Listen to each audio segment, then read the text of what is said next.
Scientists cannot fully explain it, at least not entirely. A man presses his back flat against a wall, knees bent at 90 degrees, feet firmly planted. He maintains that position for 2 minutes. In those 2 minutes, his lymphatic system flushes, his growth hormone triples, and his blood pressure drops more significantly than it would after a 3-mile run. This is not exercise. This is not rehabilitation.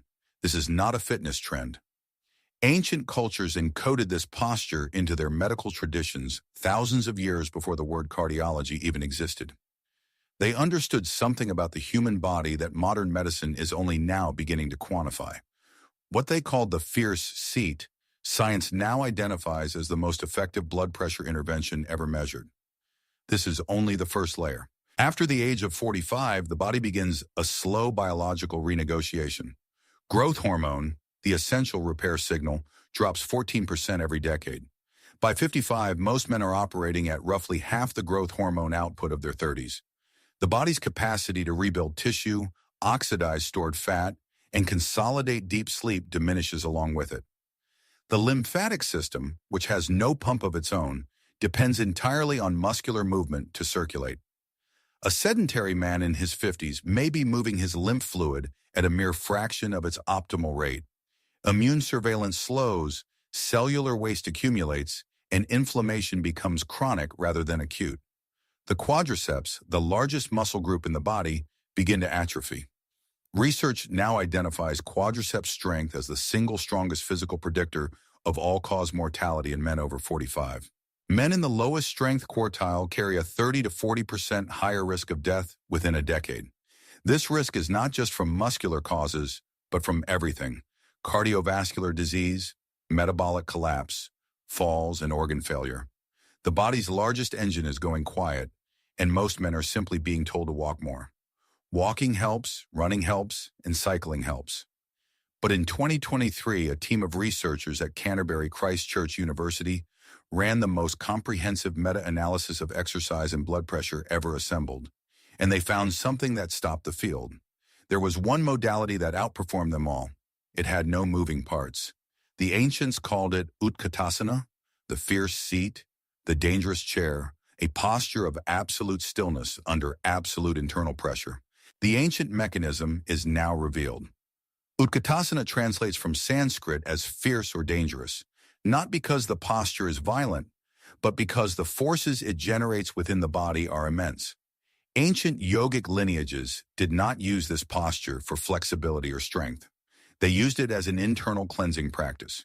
Specifically, they associated it with the activation of apana vayu, the downward moving force, the purifying wind. Vedic medical texts describe apana vayu as the energy responsible for expelling waste from the lower body.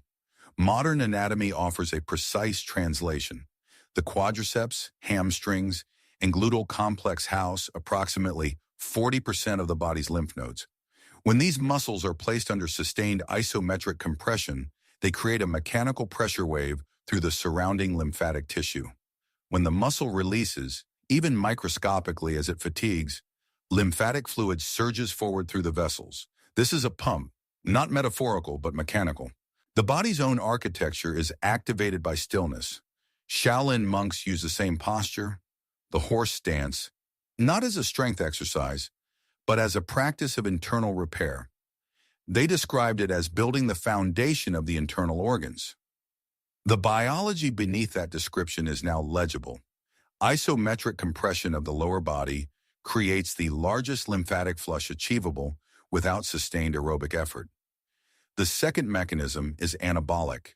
When the largest muscle group in the human body is placed under sustained tension, the hypothalamus receives a load signal and triggers growth hormone release.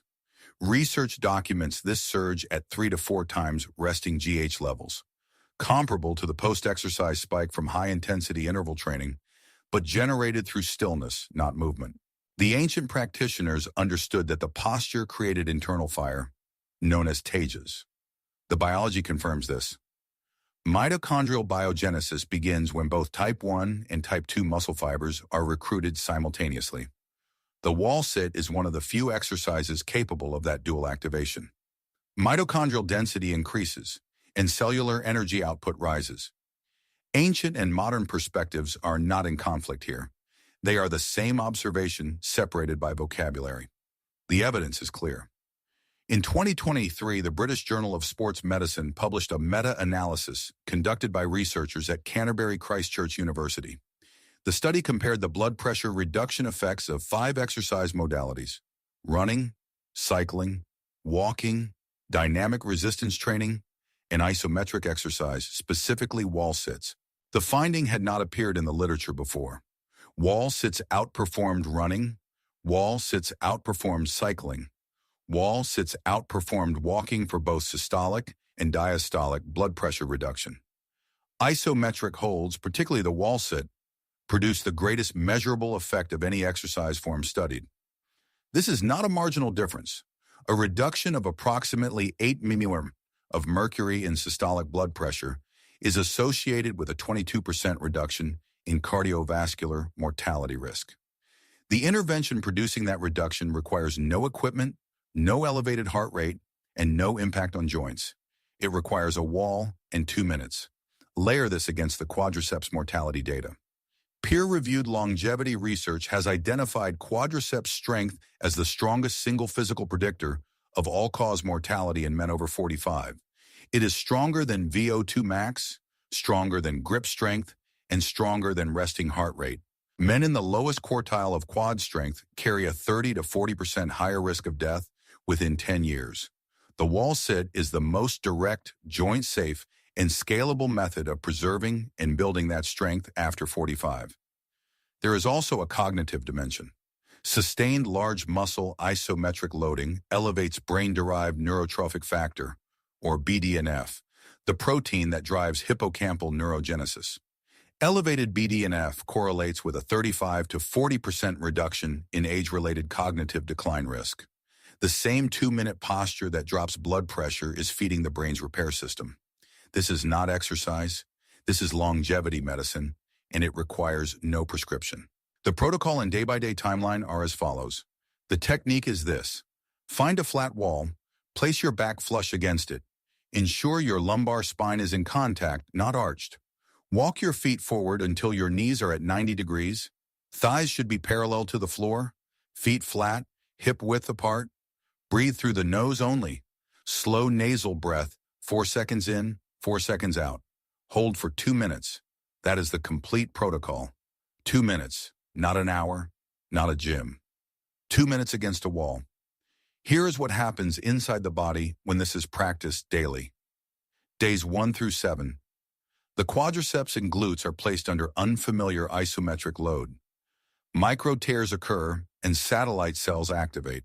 The lymphatic beds in the lower body begin clearing accumulated protein waste from interstitial fluid. The first flush occurs. Mild soreness is this clearing process made physical. Week 2, mitochondrial biogenesis signals are detectable. Type 1 and Type 2 fiber recruitment patterns stabilize. The body's cardiovascular system begins adapting. Peripheral vascular resistance begins to decrease, leading to the first measurable blood pressure shift. Week 3, growth hormone output post-hold increases as the nervous system becomes more efficient at triggering the hypothalamic load signal. Sleep quality frequently improves during this week. GH is predominantly secreted during slow-wave sleep, and an elevated baseline signaling amplifies that nocturnal repair window. Week 4, BDNF levels are measurably elevated. Users report improved working memory and faster cognitive processing. This is the neurotrophic cascade becoming systematic rather than acute. Day 30.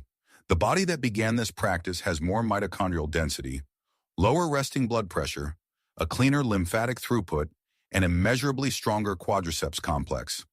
The single largest predictor of mortality in men over 45 has shifted in the right direction. There is a wall near you right now. Monks in the Shaolin tradition held this posture not to demonstrate strength, but to activate what they called the internal foundation, the biological infrastructure beneath performance. Vedic practitioners used it to move Apanavayu, to initiate downward purification when the body accumulated what could not be burned through breath alone. They were describing a lymphatic pump, a growth hormone trigger, and a blood pressure intervention that would not be formally measured for another 3,000 years. The posture has always been there. The evidence is now there with it. 2 minutes, back flat, knees at 90, nasal breath. Daily. That is the active pump, compression fed, done while awake, initiated by will. If you want the companion practice, the passive ancient pose that completes what the stance begins, the one that works while you sleep, it is the next video. Watch it now. If this story has changed the way you view the simple act of standing still, please subscribe and like the channel. We are uncovering the biological history that has been hidden in plain sight. Plant the seeds for your future health. The next treasure of human longevity will be revealed soon.